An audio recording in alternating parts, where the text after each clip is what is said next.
ذکر حق کے نور سے روشن ہے اس کی صبح و شام، اس کے ہر گوشے میں گونجے حق تعالی کا کلام۔ یہ ادارہ مجلس تعلیم القرآن کا نام۔ اعوذ باللہ من الشیطان الرجیم، بسم اللہ الرحمن الرحیم۔ وَإِذَا ضَرَبْتُمْ فِي الْأَرْضِ فَلَيْسَ عَلَيْكُمْ جُنَاحٌ أَن تَقْصُرُوا مِنَ الصَّلَاةِ وَإِنْ خِفْتُمْ أَن يَفْتِنَكُمُ الَّذِينَ كَفَرُوا إِنَّ الْكَافِرِينَ كَانُوا لَكُمْ عَدُوًّا مُّبِينًا۔ وَإِذَا كُنْتَ فِيهِمْ فَأَقَمْتَ لَهُمُ الصَّلَاةَ فَلْتَقُمْ طَائِفَةٌ مِّنْهُمْ مَعَكَ وَلْيَأْخُذُوا أَسْلِحَتَهُمْ فَإِذَا سَجَدُوا فَلْيَكُونُوا مِنْ وَرَائِكُمْ وَلْتَأْتِ طَائِفَةٌ أُخْرَى لَمْ يُصَلُّوا فَلْيُصَلُّوا مَعَكَ وَلْيَأْخُذُوا حِذْرَهُمْ وَأَسْلِحَتَهُمْ وَدَّ الَّذِينَ كَفَرُوا لَوْ تَغْفُلُونَ عَنْ أَسْلِحَتِكُمْ وَأَمْتِعَتِكُمْ فَيَمِيلُونَ عَلَيْكُمْ مَيْلَةً وَاحِدَةً وَلَا جُنَاحَ عَلَيْكُمْ إِن كَانَ بِكُمْ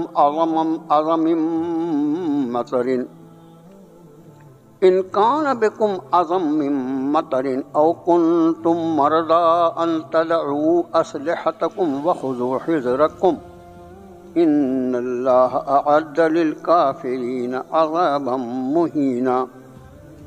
فَإِذَا قَضَيْتُمُ الصَّلَاةَ فَاذْكُرُوا اللَّهَ قِيَامًا وَقُعُودًا وَعَلَىٰ جُنُوبِكُمْ فَإِذَا اطْمَأْنَنتُمْ فَأَقِيمُوا الصَّلَاةَ إِنَّ الصَّلَاةَ كَانَتْ عَلَى الْمُؤْمِنِينَ كِتَابًا مَّوْقُوتًا۔ وَلَا تَهِنُوا فِي ابْتِغَاءِ الْقَوْمِ إِن تَكُونُوا تَأْلَمُونَ فَإِنَّهُمْ يَأْلَمُونَ كَمَا تَأْلَمُونَ وَتَرْجُونَ مِنَ اللَّهِ مَا لَا يَرْجُونَ وَكَانَ اللَّهُ عَلِيمًا حَكِيمًا۔ صدق اللہ العظیم۔ آمنت بما انزل اللہ من کتاب۔ قرآن پاک کے 5ویں پارے میں چوتھی صورت شریفہ سورۃ النساء کا یہ 15واں رکوع ہے، جو 4 آیات بینات پر مشتمل ہے۔ ان آیتوں کا ترجمہ ہماری آپ کی زبان میں کچھ اس طرح ہوتا ہے: اور جب تم سفر کرو تو پھر نہیں ہے تم پر کوئی حرج یا کوئی گناہ کہ تم قصر کر لو نمازوں میں، اگر تمہیں ڈر ہو کہ ستائیں گے تمہیں وہ لوگ جو کفر کرنے والے ہیں۔ اب بے شک کافر تو ہیں ہی تمہارے لیے کھلے ہوئے دشمن، اور جب آپ ان کے درمیان ہوئے نبی صلی اللہ علیہ وسلم اور ان کے لیے نماز پڑھائیں، نماز پڑھنے کے لیے کھڑے ہوں، تو پھر چاہیے کہ ایک گروہ ان میں سے آپ کے ساتھ کھڑا ہو، اور انہیں چاہیے کہ وہ اپنے ہتھیاروں کو اپنے ساتھ رکھیں، اور پھر جب وہ سجدہ کر چکیں تو پھر چاہیے کہ وہ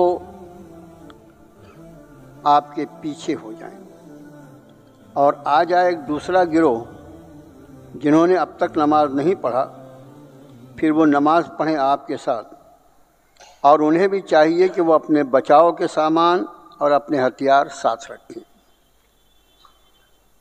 یہ کفر کرنے والے تو چاہتے یہ ہیں کہ تم غافل ہو جاؤ اپنے ہتھیاروں سے اور اپنے ساز و سامان سے، اور پھر وہ تم پر دھاوا بول دیں یا حملہ کر دیں یکبار کی، اور کچھ گناہ نہیں تم پر کہ اگر ہو تمہیں بارش سے کوئی تکلیف یا تم بیمار ہو اور اس وجہ سے تم اپنے ہتھیاروں کو اتار دو، اور دیکھو اپنے بچاؤ کا سامان ساتھ میں رکھنا۔ بے شک تیار کر رکھا ہے اللہ نے کافروں کے لیے عذاب رسوا کر دینے والا۔ پھر جب تم پوری کر چکو نماز تو یاد کرو اللہ کو کھڑے اور بیٹھے اور اپنی کروٹوں پر، اور جب تمہیں اطمینان حاصل ہو جائے تو پھر نماز کو قائم کرو، کہ بے شک نماز ایمان والوں پر وقت کی پابندی کے ساتھ فرض کی گئی ہے۔ اور تم سستی نہ کرو اس قوم کا پیچھا کرنے میں کہ اگر تمہیں رنج پہنچا ہے کہ انہیں بھی رنج پہنچا ہے جیسے تمہیں رنج پہنچا ہے، اور تم تو اللہ کی طرف سے اس چیز کے امیدوار ہو جس کی وہ امید ہی نہیں رکھتے، اور ہے اللہ کی ذات علم والی، حکمت والی، سب جاننے والی، اور ہر چیز کی ساری حکمتوں کا جاننے والا۔ یہ ہے ان 4 آیات بینات کا ترجمہ، جس پر یہ پورا رکوع 15واں رکوع جو ہے سورۃ النساء کا، اس میں پہلی آیت شریفہ جو ہے آج کے درس کی، اس میں نماز قصر کا تذکرہ ہے۔ قصر لفظ جو ہے اس کا معنی ہوتا ہے عربی زبان میں کم کر دینا، اسی سے بنا ہے تقصیر، کمی کر دینا کسی چیز۔ نمازیں فرض نماز جو 4 رکعت والی نمازیں ہیں وہ 2 رکعت ہو جائیں، اس کو قصر کہا جاتا ہے۔ آگے اس کے انشاءاللہ کچھ ضروری جو اس سلسلے میں باتیں ہیں جو ہمارے روزانہ کی زندگی میں پیش آتی رہتی ہیں، آپ کا خادم کوشش کرے گا کہ وہ تھوڑی بہت جتنی بھی اللہ نے توفیق عطا فرمائی آپ کے سامنے آ جائے۔ سب سے پہلے اس حکم کا انداز دیکھیں، وَإِذَا ضَرَبْتُمْ فِي الْأَرْضِ فَلَيْسَ عَلَيْكُمْ جُنَاحٌ أَن تَقْصُرُوا مِنَ الصَّلَاةِ، جب تم زمین میں سفر کر رہے ہو تو نہیں ہے تم پر کوئی گناہ کہ تم کمی کر دو نماز میں، نماز کو کم کر دو۔ پھر اس کے ساتھ بھائی اِن خفتم ان یفتنکم الذین کفروا، اگر تمہیں اس بات کا خوف ہو کہ کفر کرنے والے انکاری لوگ جو ہیں وہ تم کو ستائیں گے، تو یہاں پر ایک بات تو یہ خیال رہے کہ نماز کے قصر ہونے کے لیے یہ ایک بیانیہ بات ہے جو قرآن نے عرض کی، یہ کوئی شرط نہیں ہے۔ یعنی یہ کہ کافر تمہیں ستائیں گے اس شرط کے ساتھ نماز قصر نہیں ہوتی، بلکہ سفر کا ہونا کافی ہے نماز کو قصر ہونے کے لیے۔ اس کے پہلے بھی یہ بات عرض کی جا چکی ہے، اور انشاءاللہ جب تک اللہ تعالیٰ زندہ رکھیں گے یہ عرض کرتے رہیں گے کہ قرآن کی تفسیر جو ہے اس کی اصل تفسیر جو ہے وہ سیرت رسول صلی اللہ علیہ وسلم کی۔ آپ کی ذات عالی کو دیکھ کر آدمی قرآن سمجھنے کی کوشش کرے کہ میرے رب کا کیا حکم ہے اور پھر اس پر عمل پیرا کیسے ہونا ہے، تو ہی بات بنے گی۔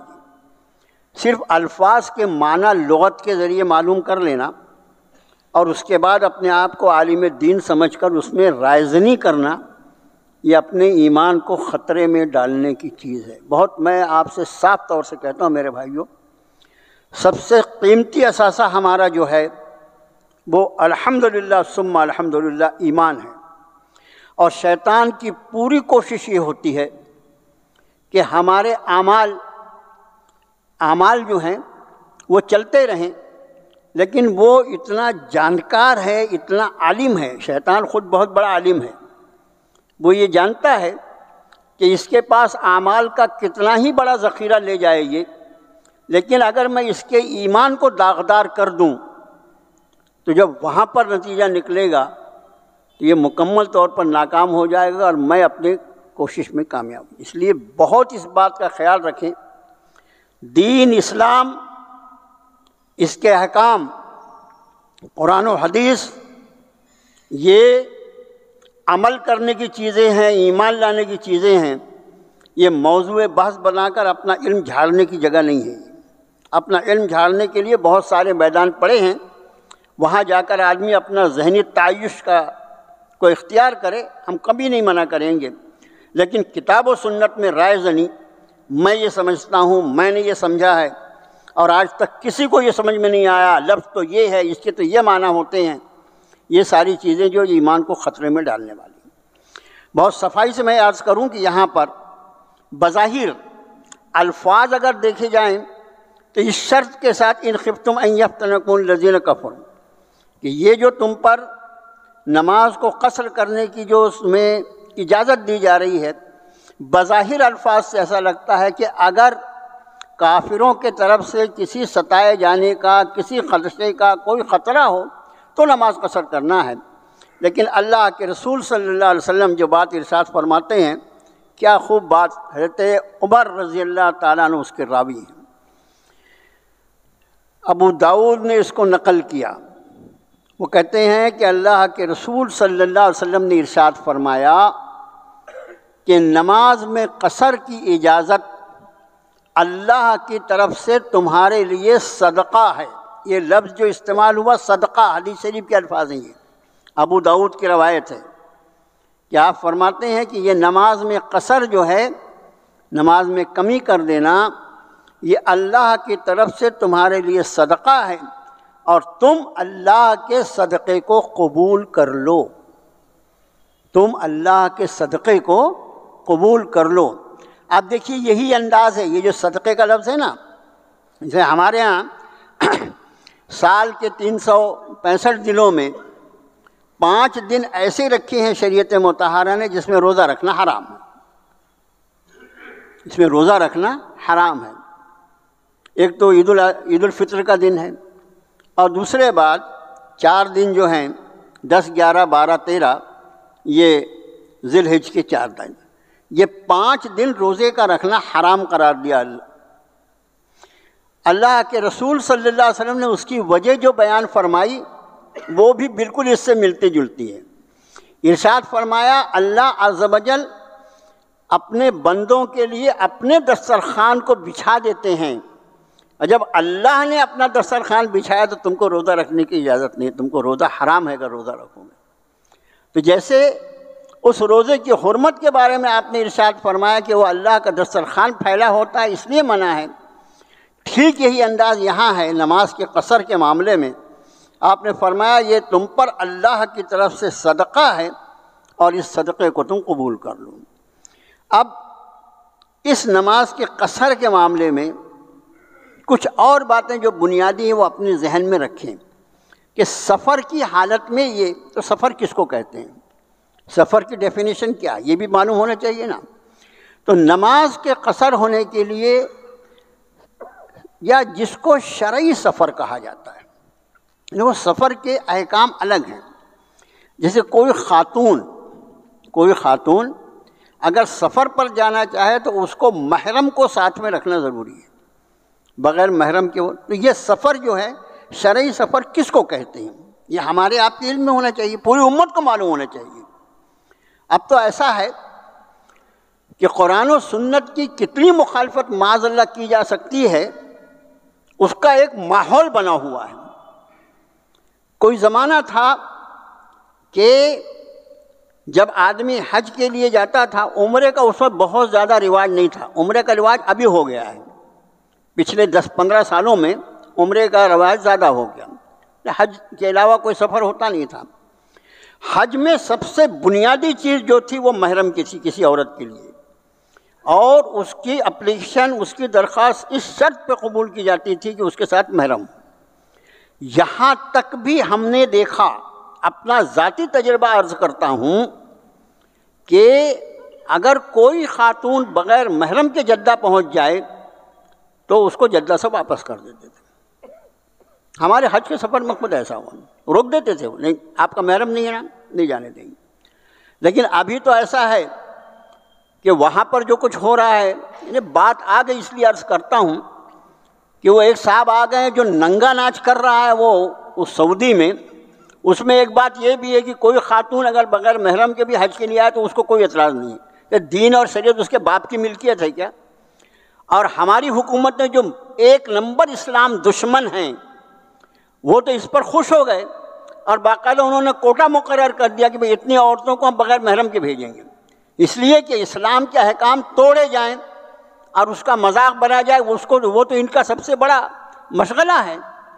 تو یہ تماشا جو ہے یہ خوب سمجھ لو کہ جو شرعی سفر ہے، بعض سفر کیا، اس پر میں نے یہ بات عرض کیا کہ جو شرعی سفر ہے اس کی مقدار رکھا ہے شریعت مطہرہ نے آج کے دور میں 48 میل.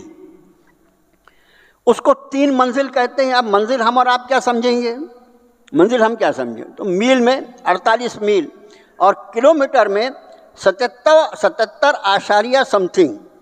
کوئی 77 اشاریہ، کوئی 77.25 کلومیٹر بولتا ہے، کوئی 77.5 کلومیٹر بولتا ہے.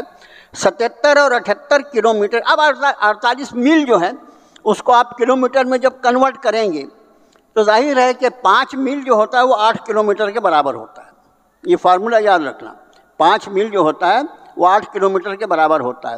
اس سے جب آپ اس کو 48 میل کو جب آپ کلومیٹر میں تبدیل کریں گے تو وہ 77 اشاریہ سب کچھ، یعنی آپ یہ سمجھ لیجیے 77 اور 78 کلومیٹر جو ہے یہ شرعی سفر ہے. اب اس فاصلے کے بعد کا جو سفر ہے وہ سب کا سب سفر کہلائے گا. دوسری بات، نماز کے قصر کرنے کے لیے ضروری بات یہ ہے کہ صرف 4 رکعت والی جو فرض نمازیں ہیں وہ 2 رکعت ہو جاتی ہیں. کتنی نمازیں ہیں؟ 3 ہی نماز تو ہیں، ظہر، عصر اور عشاء. یہ 4 رکعت ہے نا، یہ 2 رکعت ہو جاتی ہیں. احناف کے نزدیک چونکہ اللہ کے رسول صلی اللہ علیہ وسلم نے یہ فرمایا کہ یہ اللہ کی طرف سے صدقہ ہے اس لیے اسے قبول کرو، اس لیے احناف کے نزدیک سفر میں نماز کا قصر کرنا واجب ہے، بیان کیا ضروری ہے. یہ اللہ کی طرف سے دی ہوئی آسانی کو اگر بندہ استعمال نہ کرے تو یہ تو ناشکری ہے. اس لیے احناف کے یہاں یہ واجب ہے، صرف جائز نہیں ہے. اب اس نماز کے قصر کرنے میں 2-3 باتیں اور یاد رکھیے جو انشاءاللہ کام آئیں گی. کہ یہ سفر میں کسی مقام پر، کسی ایک مقام پر اگر قیام 15 دن سے کم ہو تو نماز قصر کرنا ہے، لیکن اگر کسی مقام پر پہلے سے ارادہ 15 دن سے زیادہ قیام کا ہے تو پھر وہاں نماز پوری پڑھی جائے. تو کم سے کم 15 دن، بلکہ 15 دن سے کم اور 15 دن یا اس سے زیادہ کا ارادہ ہوا تو پھر وہ اس پر احکام جو ہوں گے وہ مقیم کے آئیں گے، اس نے پوری نماز پڑھنا. ایک بات. دوسری بات جو خیال رکھنے کی وہ یہ کہ یہ نماز وہ نماز ہے جو یہ مسافر انفرادی طور پر پڑھ رہا ہے، یا چند مسافر ہیں. یہ آدمی کبھی اکیلا تو سفر نہیں کرتا، ویسے اکیلا سفر کرنا منع ہے. عام حالات میں اکیلا سفر کرنا منع ہے. آدمی کچھ لوگوں کے ساتھ سفر کر رہا ہے تو یہ پوری کی پوری مسافروں کی جماعت جو ہے یہ جب بھی اپنی نماز پڑھے تو یہ نماز قصر کرے گی. لیکن اگر یہ وہاں کسی مقامی امام کے پیچھے نماز پڑھ رہے ہیں، وہ چاہے مسجد میں ہو یا کسی گھر میں ہو، تو اگر مقامی امام کے پیچھے وہ نماز پڑھیں جو وہاں کا سکونت اختیار ہے، وہ وہاں کا مقامی آدمی ہے، یہ مسافر ہے اور وہ وہاں پر رہتا ہے، تو اس کے پیچھے جب امام کے پیچھے نماز پڑھی جائے گی تو پھر نماز پوری پڑھی جائے گی. ایسا کبھی نہ کرے کہ درس میں سے گئے، بالکل نیا مسئلہ معلوم ہو گیا اور کہیں آپ سفر پہ گئے اور وہاں عشاء کی نماز پڑھنے لگے اور بولے مولانا مصطفیٰ سے زیادہ بڑا تو کوئی فقیہ ہے ہی نہیں آج کے وقت میں، کیا نیا مسئلہ بتایا مولانا نے. 4 رکعت کی 2 رکعت ہوتی ہے.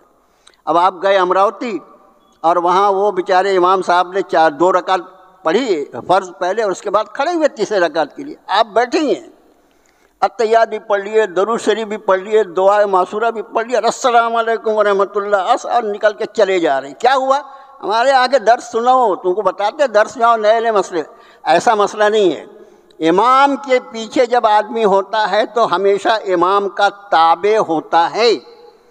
یاد رکھنا، مسافر بھی اگر مقیم امام کے پیچھے نماز پڑھے گا تو اس کو اتنی ہی نماز پڑھنی پڑے گی جتنا امام پڑھ رہا ہے، بیچ میں سے وہ نماز نہیں توڑ سکتا. اور فرض کیجئے ایسا بھی ہو سکتا ہے کہ مقیم امام امامت کر رہا تھا، ہم جا کے 2 رکعت کے بعد شامل ہوئے، تیسری رکعت میں شامل ہوئے. یہ بھی ہو سکتا ہے نا، جماعت پوری نہیں ملی، تیسری رکعت میں شامل ہوا، تو تیسری رکعت میں شامل ہونے کے بعد بھی تم کو پوری 4 پڑھنا پڑیں گے، نہیں کہ آخری 2 سیرے سے پڑھو اور نکل لو، اپنے پر 2 ہی فرض ہے. ہمیشہ خیال رہو کہ امام کے پیچھے جب نماز ہوگی تو امام کا تابع ہوتا ہے مقتدی. تو جب نماز باجماعت کسی مقیم کے پیچھے لیکن اگر آپ اپنی خود کی جماعت کر رہے ہیں، اپنی خود کی جماعت کر رہے ہیں، آپ سارے کے سارے مسافر ہیں، تو پھر آپ کو چاہیے کہ آپ 2 رکعت پڑھیں۔ کون سی؟ ظہر، عصر اور عشاء۔ اب چونکہ یہ واجب ہے، اس لیے اگر انفرادی نماز میں آدمی پوری نماز پڑھے گا تو وہ گنہگار ہوگا، وہ گنہگار ہوگا۔ کس نے بولا پوری نماز پڑھنے کے لیے؟ اللہ تعالیٰ نے جتنی فرض کیا اتنی پڑھنا۔ اب اس میں ایک اور خیال رکھیں کہ یہ بہت کم لوگوں کو عام طور سے ایسے مسائل پر نگاہ جاتی ہے، وہاں پر ہم کسی کے پیچھے نماز پڑھ رہے ہیں، اس نے جتنی نماز پڑھا، امام کی جو نیت ہے وہ ہم کو اتنی پڑھنی پڑے گی۔ فرض کیجئے کہیں پر آپ چلے گئے اور آپ کو لوگ مجبور کریں کہ صاحب آپ امامت کیجیے، اور نماز 4 رکعت والی ہے، جیسے آپ عشاء کی امامت کروا رہے ہیں، عصر کی کروا رہے ہیں، ظہر کی کروا رہے ہیں، تو پہلی بات سیدھا مسئلہ یاد رکھو کہ کسی بھی جگہ جا کر اس قوم کی امامت سے آدمی پیچھے رہے، مقامی لوگ ہیں وہ نماز پڑھیں، عام حالات میں زیادہ اچھا یہ ہے۔ لیکن بعض جگہ ایسا ہوتا ہے کہ آدمی بالکل پیچھے پڑ جاتا، نہیں آپ ہی پڑھائیے، تو اس کو بتا دو کہ بھائی میں مسافر ہوں نا، مجھے 2 رکعت پڑھنا ہے، اور باقی جو جماعت ہے اس کو 4 رکعت پڑھنا ہے۔ نہیں وہ ہم کر لیں گے، آپ پڑھا تو دو۔ اگر ایسا کوئی موقع آ گیا اور کسی مسافر کو اگر کہیں پر امامت کرنا پڑا تو اس کے لیے ضروری ہے کہ وہ 2 رکعت پہ سلام پھیر دے، اس لیے کہ اس پر کتنی فرض رکھی ہے اللہ نے؟ 2 رکعت فرض رکھی ہے۔ اس کو ضروری ہے کہ 2 رکعت پہ سلام پھیر دے، اور سلام پھیرنے کے بعد وہ یہ کہہ دے کہ میں مسافر ہوں، باقی حضرات اپنی نماز پوری کر لیں، اور پھر باقی لوگ جو ہوں گے وہ 3 اور 4 رکعت۔ اگر خدا نہ خواستہ امام غلطی سے 4 رکعت نماز پڑھا دیتا ہے تو امام کی نماز تو ہو جائے گی، لیکن پیچھے جتنے لوگ نماز پڑھ رہے ہیں کسی کی نماز نہیں ہوگی۔ یہ مسئلہ غور سے سمجھ لیجئے۔ عشاء کی نماز ہو رہی تھی، مسافر نے 4 رکعت نماز پڑھا دیا، تو اس مسافر کی اپنی نماز تو ہو جائے گی، لیکن پیچھے والوں کی کسی کی نماز نہیں ہوگی، اس لیے کہ 2 رکعت تک تو اس پر فرض تھی، 2 رکعت تک ان کی نماز برابر چل رہی تھی۔ تیسری رکعت میں یہ جیسے اللہ اکبر کہہ کے کھڑا ہوا، تیسری رکعت اس پر فرض ہے ہی نہیں، تیسری اور چوتھی رکعت اس کی نفل ہوگی، اور نفل پڑھنے والے کے پیچھے فرض پڑھنے والے کی نماز ہوتی نہیں۔ نفل پڑھنے والے کے پیچھے ہمیشہ خیال رکھو کہ نماز میں امام اور مقتدی دونوں کی ایک جیسی نماز ہو جب نماز ہوتی ہے۔ اگر خدا نہ خواستہ مقتدی کی نماز کے مقابلے میں امام کی نماز کم درجے والی ہو تو مقتدی کی نماز نہیں ہوگی۔ تو یہ خیال رہے کہ کبھی اگر باہر جائیں تو کوشش یہ کریں کہ السلام علیکم، آپ خود اپنی نماز پڑھ لو، مجھے نہیں پڑھانا ہے، ابھی میں مسافر ہوں، کیوں اپنی نماز۔ اچھا، اس کے بعد ایک خاص مسئلہ، اس کے بعد نماز کو پورا کرنے کا بھی ایک الگ مسئلہ ہے، ابھی ہم اس بحث میں نہیں پڑھتے۔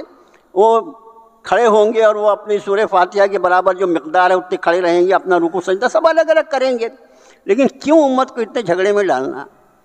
اتنے بڑے ہم فقیہ العصر کیوں ہو جائیں کہ ہم ہی کو نماز پڑھانا ہے؟ یہ تیسرا اور آخری مسئلہ، حالت سفر میں جو نمازیں قضا ہو جائیں، واپس آنے کے بعد گھر میں وہ قصر ہی پڑھنی پڑیں گی۔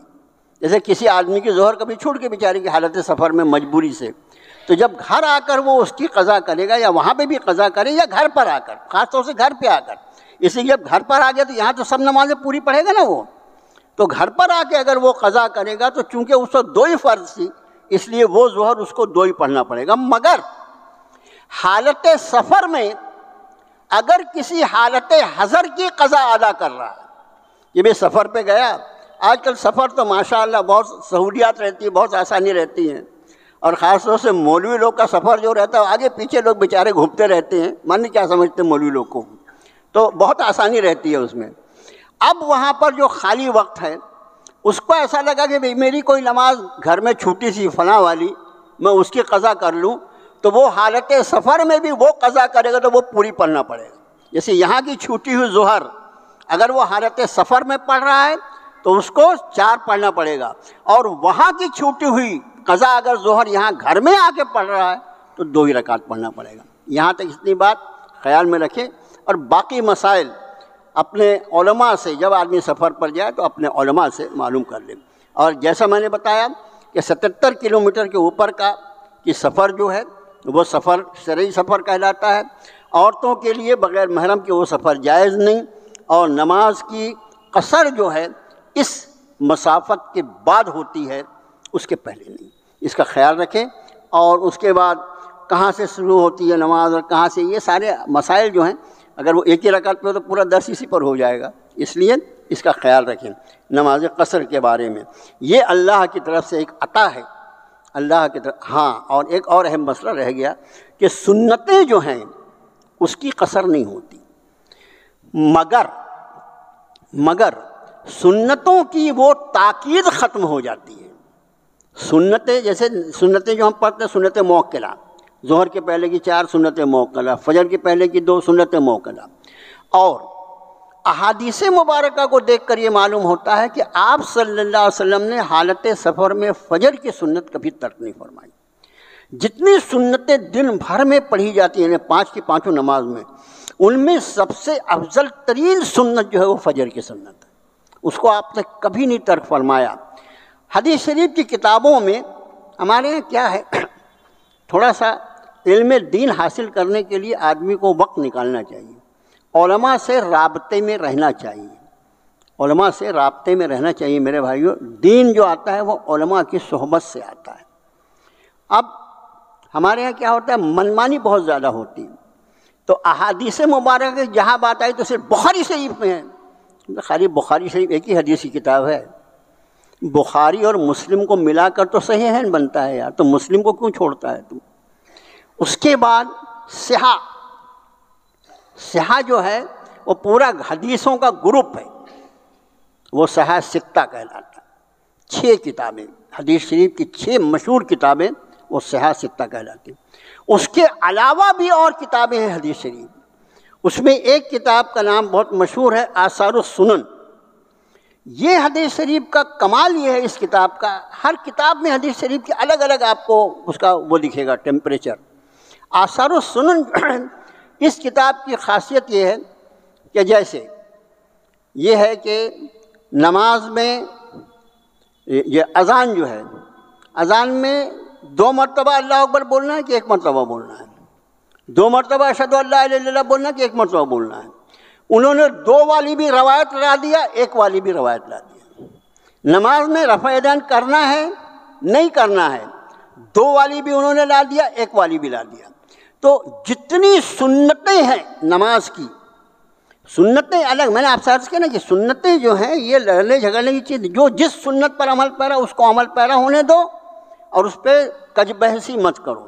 تو انہوں نے ایک روایت بیان کیا کہ اللہ کے رسول صلی اللہ علیہ وسلم نے فرمایا کہ فجر کی سنتیں اگر تجھ کو گھوڑے روند بھی ڈالیں اپنے پیروں سے، اس حال میں بھی تو فجر کی سنتوں کو مت چھوڑ۔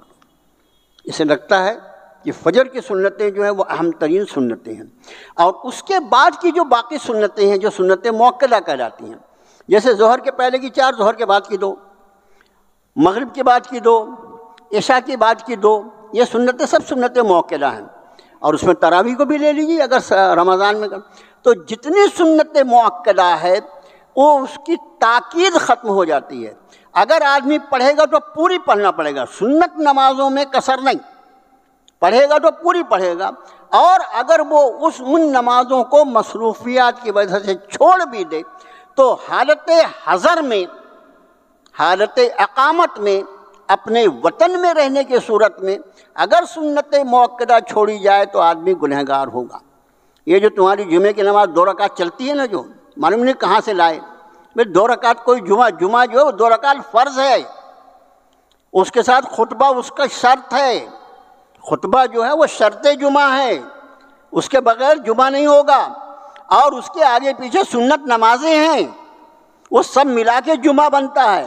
لیکن ہمارے ہاں تو یہ ہے کہ 8 دن میں پڑھنا ہے اور 2 رکعت پڑھنا ہے، اور وہ بھی ایسے وقت میں مسجد میں جانا ہے کہ جب امام صاحب کا خطبہ ان اللہ یامر بالعدل والاحسان پر پہنچے تو اپن پہنچو، اس لیے کہ امام صاحب پہنچ گئے، اور اس کے بعد وہ سلام پھیرے، اور کتنے جلدی، یہ تماشا ہے، دین کا مذاق ہے۔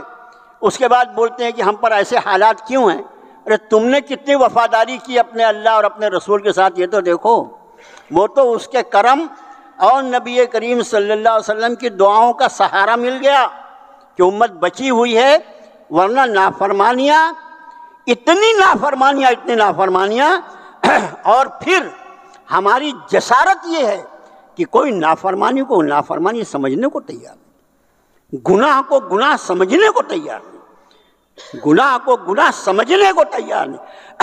ارے بابا، کوئی آدمی گناہ کو گناہ سمجھے گا تو اس کی امید کی جا سکتی کبھی نہ کبھی توبہ کر لے گا، لیکن اگر گناہ کو اپنا حق سمجھ لے مر جائے گا، مگر توبہ کی توفیق نہیں ہوگی۔ اس کا خیال رکھو، اللہ سے مانگو اپنے رب سے کہ اللہ وہ بصیرت و بصارت عطا فرمائے کہ حق ہم کو حق دکھائی دے اور باطل ہم کو باطل دکھائی دے۔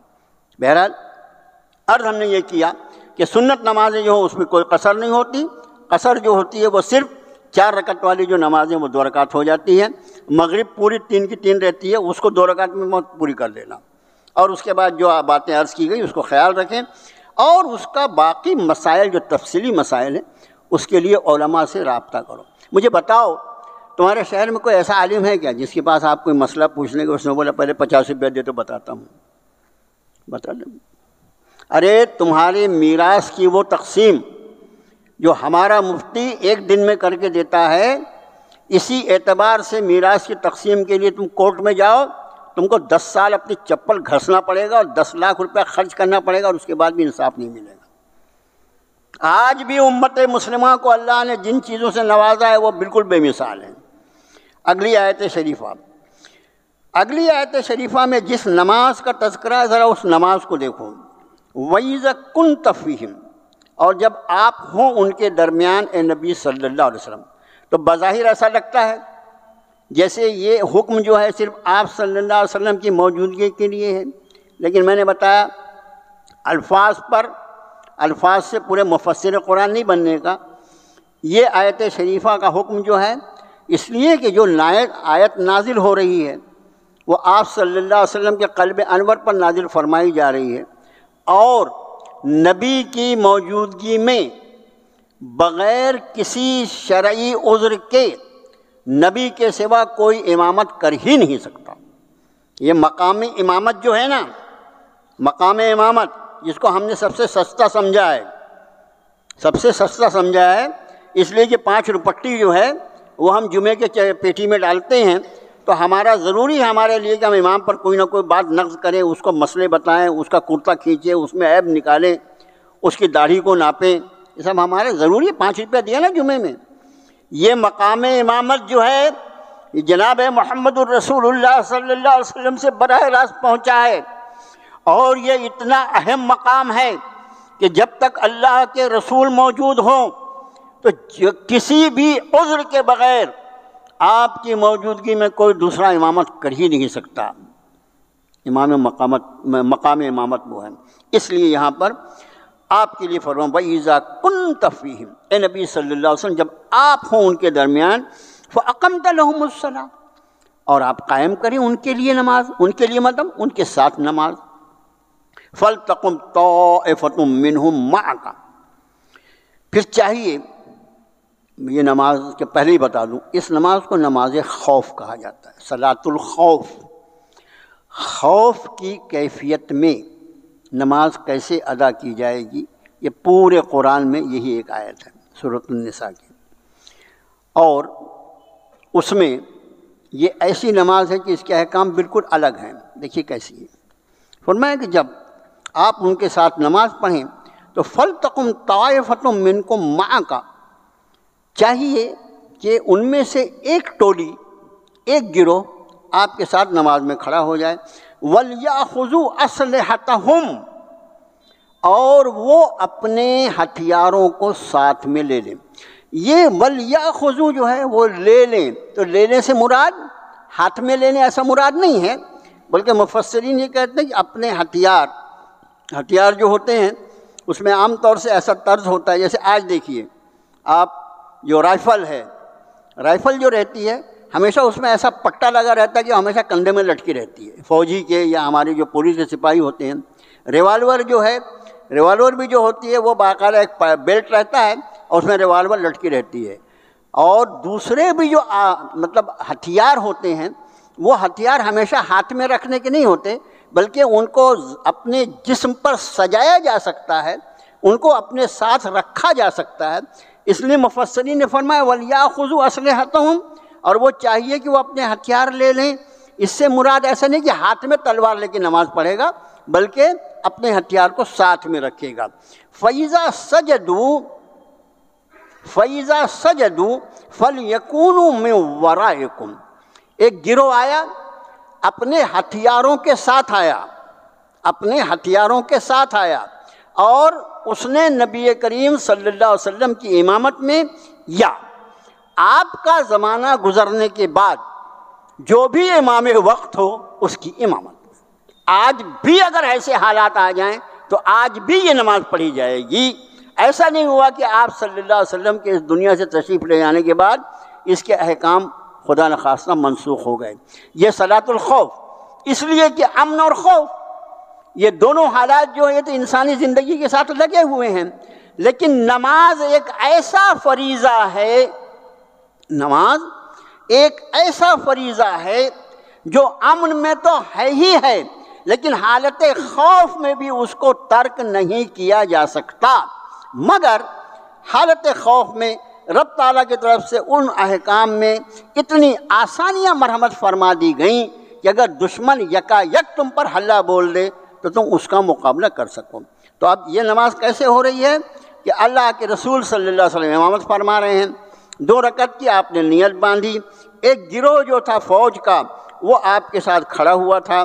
فَإِذَا سَجَدُوا فَلْيَكُونُوا مِنْ وَرَائِكُمْ، اور انہوں نے، ظاہر ہے کہ جب نماز حالت سفر میں ہوگی، آپ جب مدینہ چھوڑ کے گئے جبھی نماز ہو رہی ہے نا، یہ تو یہ نماز تو 2 ہی رکعت ہوگی، 4 تو ہو نہیں سکتی۔ فرمایا فَإِذَا سَجَدُوا، پھر جب وہ اپنا فَإِذَا سَجَدُوا، جب وہ سجدہ کر چکے، فَلْيَكُونُوا مِنْ وَرَائِكُمْ، پھر انہیں چاہیے کہ وہ آپ سے ایک طرف پیچھے ہٹ جائیں۔ 1 رکعت پڑھا، ہٹ گیا، گروہ ہٹ گئی، سب ہٹ گئی۔ اب آگے فرماتے وَلْتَأْتِ طَائِفَةٌ أُخْرَىٰ لَمْ يُصَلُّوا فَلْيُصَلُّوا، اب چاہیے کہ وہ دوسرا گروہ آ جائے فوج کا جس نے ابھی تک نماز نہیں پڑھی، اب وہ نماز پڑھے معاک آپ کے ساتھ۔ وَلْيَأْخُذُوا حِذْرَهُمْ وَأَسْلِحَتَهُمْ، اور انہیں بھی چاہیے کہ وہ اپنے بچاؤ کا سامان اور اپنے ہتھیار اپنے ساتھ رکھیں۔ اب یہاں 2 باتیں آپ کا خادم عرض کرتا ہے، ایک تو نماز کی اہمیت، اور وہ بھی نماز با جماعت۔ نماز انفرادی بھی تو پڑھی جا سکتی ہے نا، لیکن سامنے دشمن پوری طرح یلغار کرنے کے لیے تیار کھڑا ہوا ہے، اور ایسی حالت میں بھی نماز کا ترک تو بہت دور کی بات، جماعت کا بھی ترک نہیں جائز ہے۔ اور امام الانبیاء جناب محمد الرسول اللہ صلی اللہ علیہ وسلم کی امامت میں نماز ادا کی جا رہی ہے، اور اس نماز میں یہ ساری آسانیاں مرحمت فرما دی گئیں۔ اپنا ہتھیار ساتھ میں رکھنا ہے، اپنا بچاؤ کا سامان ساتھ میں رکھنا ہے۔ 1 رکعت نماز جو ہے وہ پڑھائے گا ایک گروہ، اور جب 2 سجدے ہو چکے، رکعت جو پوری ہوتی ہے ہمیشہ خیال رکھو رکوع کے بعد جو دونوں سجدے ہوتے ہیں اس پر رکعت پوری ہوتی ہے، مگر بھی میرا خیال ہے آج ہی فجر میں یا کل فجر میں ایسا کچھ تو بھی ہوا، ایک صاحب کو ہم نے دیکھا، عام طور سے جن لوگوں کی کبھی جماعت نہیں چھوٹتی، بعض لوگ اللہ کے فضل سے ایسے ہوتے ہیں کہ ہمیشہ ان کو تکبیر اولیٰ سے نماز پڑھنے کی بڑی اللہ کی عطا ہے، ان کی کبھی رکعت چھوٹ جائے تو وہ بیچارے کنفیوز ہو جائے، اسی کی عادت رہتی ہے ہمیشہ امام کے ساتھ سلام پھیرنے کی، تو ایسے ہی کچھ تو بھی ایک واقعہ ہو گیا ہمارے مسجد میں۔ بہرحال یہ خیال رکھیں کہ رکعت کو پانے کے لیے رکوع کا پانا ضروری ہے۔ امام رکوع میں ہے، آپ رکوع میں جا کر بھی شامل ہو گئے، لیکن رکوع میں شامل ہونے کے پہلے قیام ضروری ہے۔ ایسا گئے اللہ اکبر کو تو ایک دم سیدھا چھلانگ لگا دی، رکوع میں نماز نہیں ہوگی۔ قیام چند سیکنڈ کے اللہ اکبر قیام کیا اور پھر رکوع میں گیا تو یہ رکوع مل گیا، رکعت مل گئی، رکعت پوری ہوگی اس رکوع اور 2 سجدہ پورا کرنے کے بعد رکعت پوری ہو جائے گی۔ لیکن رکوع نہیں ملا اور کسی سجدے میں جا کے شریک ہو گیا، سمجھا مجھے رکعت مل گئی، ایسا نہیں ہوتا، پوری نماز دہرانا پڑے گا۔ تو یہاں رب تعالیٰ فرما رہے ہیں کہ آپ صلی اللہ علیہ وسلم نے نماز کی نیت باندھی، آپ کی امامت میں فوج کا ایک حصہ آ کر کھڑا ہوا اور اس نے 1 رکعت نماز پڑھی، اور جب سجدہ ہو گیا ان کا اور سجدہ جب وہ کر چکے فَإِذَا سَجَدُوا فَلْيَكُونُوا مِنْ وَرَائِكُمْ، پھر ان کو چاہیے کہ وہ آپ کے پیچھے سے ہٹ جائیں۔ اس کا مطلب نماز میں چلت پھرت کی اجازت ہوگی۔ عام حالات میں نماز کے اندر، نماز کے باہر کا کوئی بھی عمل کیا جائے تو نماز فاسد ہو جاتی ہے، یہ خیال رکھنا۔ نماز کے اندر ایسے اعمال جو نماز کے سوا ہو اگر کیا جائے تو نماز ٹوٹ جائے گی، لیکن یہاں پر چلنا پھرنا یہ تو نماز کے باہر کا عمل ہے نا۔ لیکن اس صلاۃ الخوف کی خاصیت یہ ہے کہ 1 رکعت پڑھ کے رب تعالیٰ فرما رہے ہیں فَلْيَكُونُوا مِنْ وَرَائِكُمْ، انہیں چاہیے کہ وہ آپ کے پیچھے ہو جائیں، وَلْتَأْتِ طَائِفَةٌ أُخْرَىٰ، اور چاہیے کہ وہ دوسرا گروہ آ جائے جس نے لم یصلوا فلیصلوا، جنہوں نے نماز نہیں پڑھی ہے وہ نماز پڑھیں ماں کا آپ کے ساتھ، وَلْيَأْخُذُوا حِذْرَهُمْ وَأَسْلِحَتَهُمْ، اور انہیں چاہیے کہ وہ اپنے بچاؤ کے سامان اور اپنے ہتھیار ساتھ میں رکھیں۔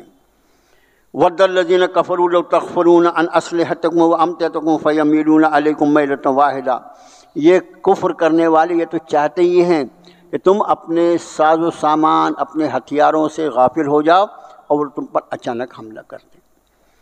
اب پہلی جماعت نے 1 رکعت نماز پڑھا تھا، ہٹ گئی، دوسری جماعت آئی، اس نے دوسری رکعت کی نیت باندھی۔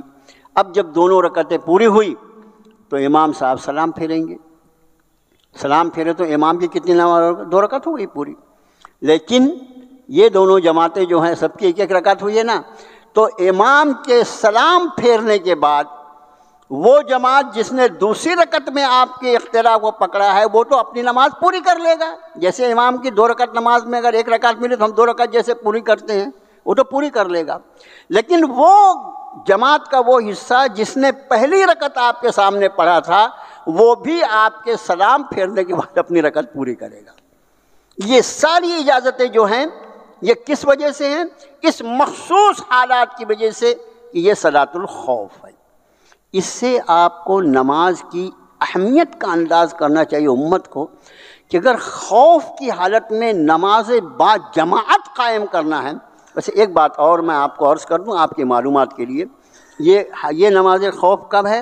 جب کہ سامنے والا دشمن جو ہے وہ سامنے ہے لیکن ابھی دونوں سے جنگ نہیں ہو رہی ہے، اور اگر خدا نخواستہ حالت جنگ ہو کہ تلواریں چل رہی ہیں جیسے، تو اس حال میں پھر نماز کو مؤخر کیا جائے گا۔ یہ خیال رہے کہ یہ حال جو ہے یہ اتنا زیادہ احتیاط کہ دشمن ایسا نہ ہو کہ پورے کے پورے اہل اسلام جو ہے وہ ایک جماعت بنا کے کھڑے ہو جائیں نماز پڑھنے، اور دشمن دیکھے ارے واہ کیا مزے کی بات ہو گئی اور اچانک کوئی الغار کر دے۔ اس سے آپ یہ انداز فرمائیں کہ احتیاط کتنی ہے۔ حالانکہ ایسے وہ لوگ جن کو توکل کے اصل معنی نہیں معلوم بیچاروں کو، اپنے طور سے وہ طے کرتے ہیں، وہ یہ بول سکتے تھے کہ بھئی کیا ہے، اللہ کے راستے میں نکلا ہے، جہاد اور قتال کے لیے نکلا ہے اور نماز پڑھ رہا ہے، اللہ کی طرف سے کوئی ایسا حکم آ جاتا کہ تو نماز کی نیت باندھ، پڑھ تیرے کو جتنی لمبی سورت پڑھنا میں ہوں نا۔ یہ حکم نہیں دیا گیا، اس لیے کہ یہ دنیا دارالاسباب ہے، دنیا دارالاسباب ہے۔ جو لوگ اسباب کا انکار کر کے اور اللہ پر توکل اور بھروسے کی بات کرتے ہیں وہ اسلام کی تعلیمات کا مذاق اڑاتے ہیں۔ سخت گنہگار ہیں وہ لوگ جو اسباب کو چھوڑ کر، اسباب کی نفی کر کے، اسباب کا انکار کر کے وہ کہتے ہیں کہ توکل اللہ کی ذات پہ کیا جائے۔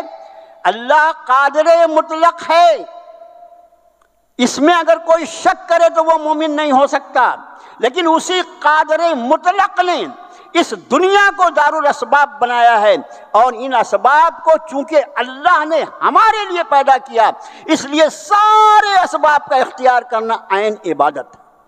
سارے اسباب کا اختیار کرنا عین عبادت ہے۔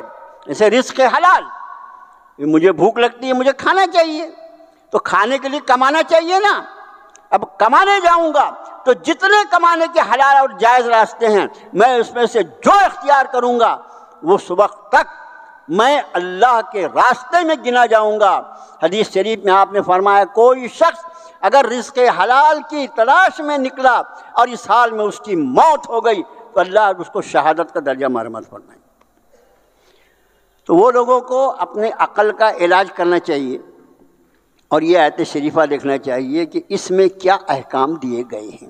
اس کے بعد ارشاد فرمایا کہ وَلَا جُنَاحَ عَلَيْكُمْ إِن كَانَ بِكُمْ أَذًى مِّن مَطَرٍ وَكُنتُم مَّرْضَىٰ أَن تَضَعُوا أَسْلِحَتَكُمْ، اور تم پر کوئی گناہ نہیں کہ اگر تم کو کوئی تکلیف ہے، بارش ہو گئی ہے، اپنا ہتھیار لے کے چلنے میں دقت ہو رہی ہے، یا تم بیمار ہو، کوئی پریشانی ہے اور تم اپنا ہتھیار اپنے ساتھ نہیں رکھ سکتے، اور اس کو اتار دو، رکھ دو اتار کے، تو تم پر کوئی گناہ نہیں۔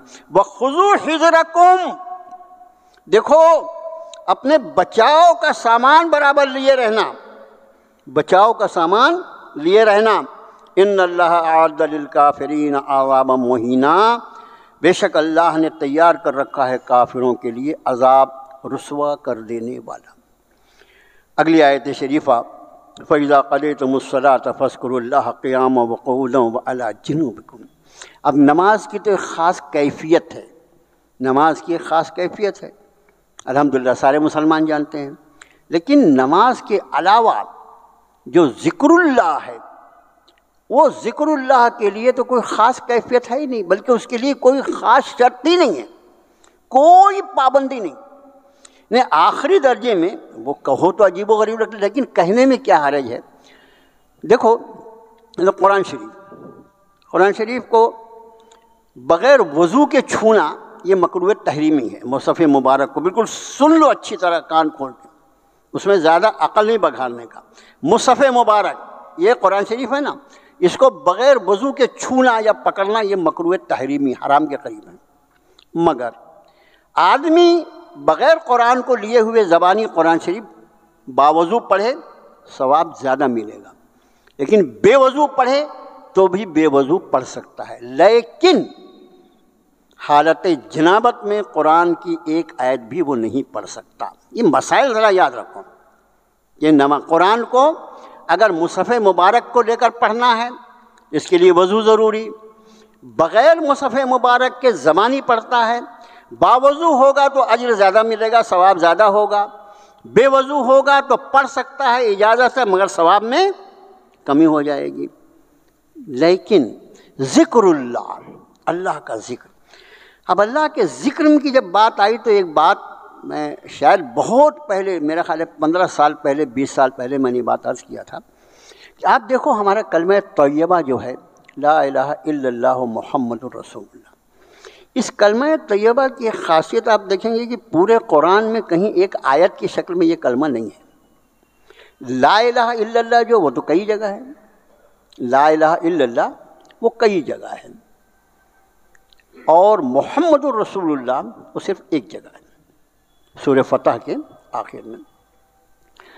اب ایک مفسر نے بڑا عجیب نقطہ بیان کیا، انہوں نے یہ کہا کہ اگر یہ لا الہ الا اللہ محمد الرسول اللہ کسی آیت کی شکل میں اللہ تعالیٰ نازل فرما دیتے، قرآن میں اگر یہ آیت ہوتی، یہ کلمہ پورا آیت کی شکل میں ہوتا، تو ظاہر ہے کہ قرآن کو چونکہ حالت جنابت میں نہیں پڑھا جا سکتا، اس لیے اگر کسی شخص کی وفات خدا نہ خواستہ حالت جنابت میں ہو رہی ہو، ناپاکی کی حالت میں ہو رہی ہو، مرد کے لیے بھی ممکن ہے کہ بھئی اس پہ غسل فرض ہو اور بیچارے کو غسل کا موقع نہیں ملا، ملک الموت تشریف لائے اللہ کے حکم سے۔ عورتوں کے لیے تو زیادہ اس کے چانسز ہیں، اس لیے کہ ان کا جو ماہواری کا موقع رہتا ہے وہ 3 دن سے 10 دن تک کی مدت ہے، وہ حال جو ہوتی ہے وہ ناپاکی جنابت کی ہوتی ہے، اس حال میں ظاہر ہے کہ وہ قرآن کو چھو نہیں سکتی، قرآن کو پڑھ نہیں سکتی۔ تو اس مفسر نے جو نقطہ بیان کیا، یاد نہیں آ رہا کس تفسیر میں نے پڑھا یہ، انہوں نے بیان فرمایا کہ اگر یہ آیت شریفہ کی شکل میں ہوتا لا الہ الا اللہ محمد الرسول اللہ، تو حالت جنابت میں جس کی وفات ہو رہی ہو ہم اس کو کلمے کی تلقین ہی نہیں کر سکتے تھے، اس لیے کہ جنابت کی حالت میں تو ویسے قرآن کو پڑھنا منع ہے۔ لیکن اللہ نے یہ کرم کا معاملہ فرمایا کہ کلمے کے الفاظ تو قرآن شریف میں رکھے، لیکن الگ الگ اجزاء میں رکھے ہیں، الگ الگ حصوں میں رکھے ہیں، اس لیے مرنے والے کو وہ چاہے جس حال میں اس کی وفات ہو رہی ہو اس کے کلمے کی تلقین کی جا سکتی ہے، اس سے قطع نظر کہ آیا وہ جنابت کی حالت میں ہے یا طہارت کی حالت میں ہے۔ یہ ایک بات ذہن میں آ گئی۔ تو آپ کا خادم عرض کر رہا تھا کہ ذکر اللہ، اللہ کا ذکر جو ہے یہ وہ عبادت ہے کہ جس عبادت کے لیے حقیقت تو یہ ہے کہ وضو ہو تو بہت اچھا اور پاکی ہو تو بہت اچھا، لیکن اگر خدا نخواستہ آدمی ناپاکی کی حالت میں بھی ذکر کرنا چاہے تو ذکر اللہ کی اس کو اجازت ہے۔ ذکر اس لیے کہ میں نے آپ سے عرض کیا کہ جب اگر کلمہ طیبہ پڑھا جا سکتا ہے تو پھر باقی۔ یہاں پر فرمایا کہ جب تم نماز پڑھ چکو تو یاد کرو اللہ کو حالت قیام میں اور حالت قعود میں اور حالت میں اپنے جب تم لیٹے ہوئے ہو۔ اس کا معنی یہ تین شکلیں تو ہیں، تمہاری کوئی بھی حیت جو ہے وہ ذکر اللہ سے خالی نہیں ہونی چاہیے۔ اپنے آپ کو دیکھو تو کتنا ذکر کرتے ہیں ہم بھائی، کسی بھی درس میں تدریس میں کسی دینی مجلس میں جا کے اگر ہم کو کوئی فائدہ نہ ہو تو فائدہ کیا جا کر؟ اپنے آپ پر دیکھیں، ہم جو غیر ضروری باتیں کرتے ہیں اگر ان غیر ضروری باتوں کو ہم چھوڑ دیں تو ہمارے الحمدللہ ذکر اللہ کی کثرت کی عادت پڑ جائے گی۔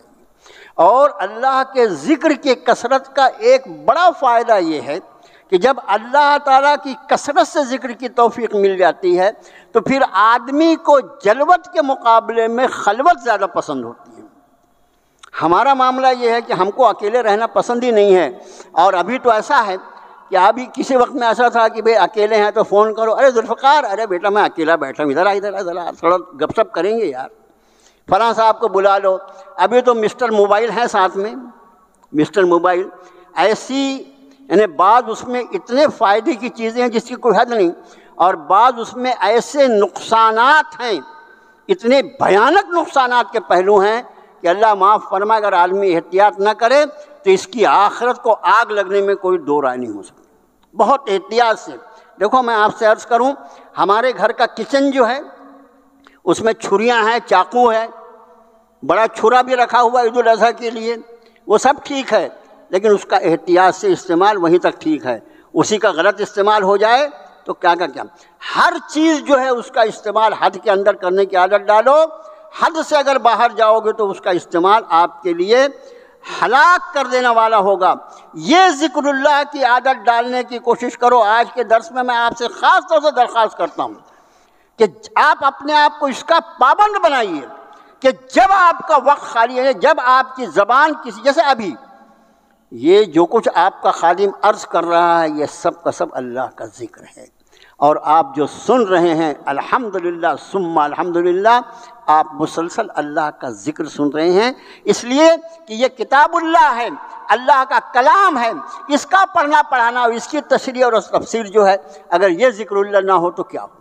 اس کے علاوہ جو ہمارے پاس اوقات ہیں جب ہم خالی ہماری زبان ہے، ہم اپنے آپ کو اللہ کے ذکر میں ہمیشہ مصروف رہنے کی عادت ڈالیں، اور پھر اس ذکر اللہ کے جو اثرات پڑیں گے ہماری زندگی پر انشاءاللہ آپ کی اپنی آنکھیں دیکھیں گی۔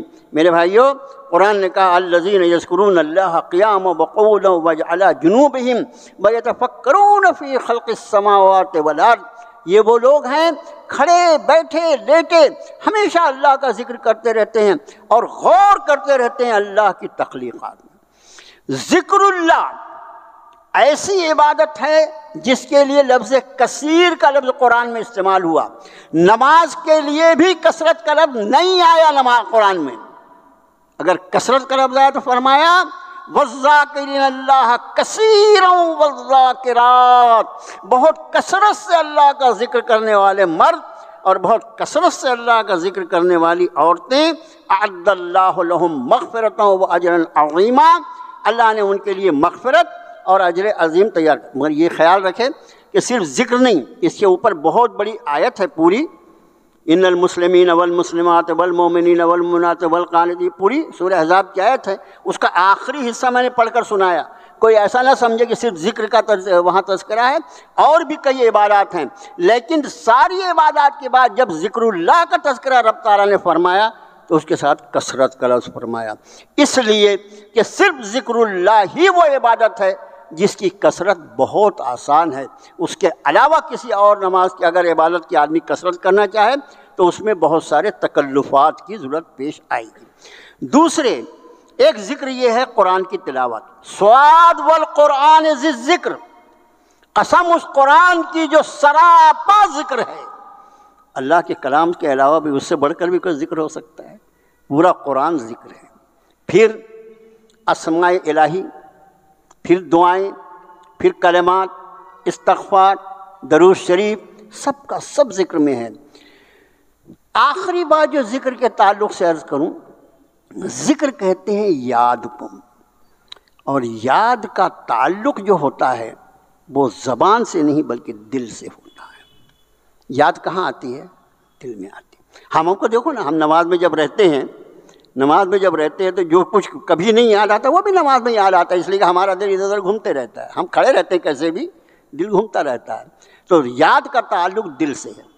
تو ذکر اللہ کی حقیقت قلب سے اپنے رب کا استحضار، اپنے رب کی یاد، اور اللہ کے احکام کی فرما برداری، اللہ کے احکام کی فرما برداری، نبی کریم صلی اللہ علیہ وآلہ وسلم کی تعلیمات کی روشنی میں، یہ سب کا سب عملی ذکر ہے. یہ سب کا سب عملی ذکر ہے. جب یہ زکوٰۃ دے رہا ہے عملی ذکر میں مشغول ہے. جب یہ روزہ رکھ رہا ہے پورا روزہ دن بھر یہ اللہ کے ذکر میں مشغول ہے. نماز میں قرآن نے فرمایا اقم الصلاۃ لذکری، نماز کو میری یاد کے لیے قائم کرو. نماز سراپا ذکر ہے. تو اللہ کے احکام کی فرما برداری. جب ایک آدمی کھانا کھانے بیٹھا اور کھانے میں ان سنتوں کا اور ان آداب کا خیال کیا، کھانے کی سنتوں کی بات آئی تو ایک بات بہت پہلے عرض کیا تھا، یاد ہے کیا؟ کھانے کی سنتوں کو یاد کرنا، اس پر عمل کرنا آسان ہے، لیکن کھانے کا فرض یاد رکھو. اور کھانے کا فرض یہ ہے کہ وہ رزق حلال ہونا چاہیے. کھانے کا فرض یہ ہے کہ وہ حلال ہو. حرام رزق پر، حرام چیز کے استعمال پر اگر آدمی جان بوجھ کر بسم اللہ کرے تو میرے استاد محترم مفتی صاحب بیٹھے، ان سے پوچھ لینا کیا ہوتا ہے. یا میرے بھائیوں، اس میں فرض جو ہے وہ رزق حلال ہونا ہے. اب سنتوں کی پابندی کے ساتھ آدمی کھانا کھا رہا ہے، اور اس کے بعد کھانا جب پورا ہوا تو وہ ساری سنتیں اللہ کا شکر ادا کیا اس نے بآواز بلند، اور اس کے بعد یہ اس کا پورا کھانا جو ہے یہ ذکر اللہ تھا. اس لیے کہ کھانا حلال کا تھا، اور کھانا کھانے میں وہ اور لوگ جو جانوروں کی طرح کھا رہے تھے ان کی طرح نہیں، اس نے کھانے میں وہ حیت اختیار کی جو حبیب اللہ جناب محمد الرسول اللہ صلی اللہ علیہ وسلم کی حیت تھی. اس حیت کا استعمال کرنا، اس کے پورے کھانے کو اس نے ذکر اللہ بنا دیا. تو ذکر اللہ زبان سے، اپنے اعمال سے، اپنی سوچ سے، اپنی فکر سے. اللہ سے دعا ہے جو کچھ کہا گیا جو خیر کی بات ہے وہ اللہ کے فضل و کرم سے، اور کوئی بات اگر خلاف واقع ہوئی تو میرے شامت اعمال سے اللہ اس کو معاف فرمائے. اللہم صلی اللہ، معاف کیجیے گا. ایک دعا ہمارے درس کے ساتھیوں میں بھائی کلیم النبی اور محبوب النبی، یہ دو حضرات راکٹ اگربتی والے، ان کے ایک تیسرے بڑے بھائی تھے، پچھلے دنوں ان کی وفات ہو گئی. ہم ان کے لیے دعا کرتے ہیں اللہ تعالیٰ مرحوم کی بال بال مغفرت فرمائے. اللہ تعالیٰ ساری امت مسلمہ کی مغفرت فرما دے. ہمارے سارے بیماروں کو اللہ شفا عطا فرما دے. ضرورت مندوں کی ضرورتوں کو پورا فرما دے. اللہ اس مظلوم امت مسلمہ کو اپنے فضل و کرم سے اللہ ایسی حفاظت فرما جو صرف تیرا ہی حق ہے کہ انت خیر الحافظین، بہترین حفاظت فرمانے والا تو ہے. اللہ اس پوری امت مسلمہ پر، ہماری مسجدیں، ہماری مدارس، ہماری خانقاہیں، ہمارے اہل اللہ، ہمارے علماء ربانی، اللہ اس امت مسلمہ کے مرد، عورت، بوڑھے، بچے، ہمارے کھیت کھلیان، کاروبار، اللہ سب پر اپنی حفاظت کی چادر ڈال لے۔ صلی اللہ تعالیٰ علی خیر خلقہ محمد و آلہ وسلم۔